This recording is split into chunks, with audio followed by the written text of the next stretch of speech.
দ্বিতীয় বিশ্বযুদ্ধ, যে যুদ্ধে 7 কোটি মানুষের প্রাণ গিয়েছিল। এই যুদ্ধের পুরো ঘটনাই আপনাদের জানা আছে, আমি জানি। কিন্তু আপনারা কি জানেন দ্বিতীয় বিশ্বযুদ্ধের ইতিহাস, সংস্কৃতি এবং কিছু গুরুত্বপূর্ণ চিহ্ন রয়ে গেছে আমাদের বাংলাদেশে? কি অবাক হচ্ছেন?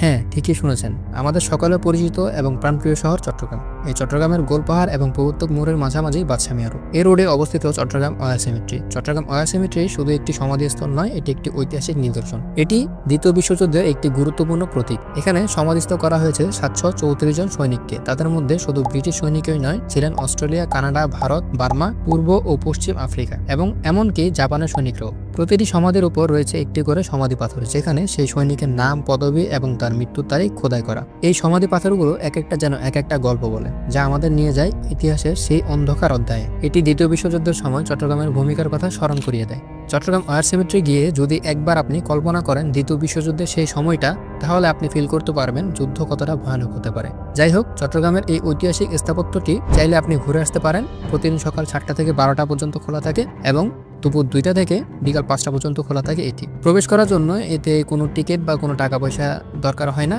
পার্কটি সম্পূর্ণ ফ্রি। সবশেষে একটা কথা বলি, আমরা বাংলাদেশি, আমরা সহজ সরল, আমরা আর যুদ্ধ চাই না। হিন্দু, বৌদ্ধ, খ্রিস্টান, মুসলমান সবাই মিলেই সুখে শান্তিতে থাকবো, একে অন্যকে ভালোবাসবো, এটাই কামনা। এই বলেই আজকের ভিডিওটি শেষ করছি। সবাই ভালো থাকবেন, সুস্থ থাকবেন। আল্লাহ হাফেজ।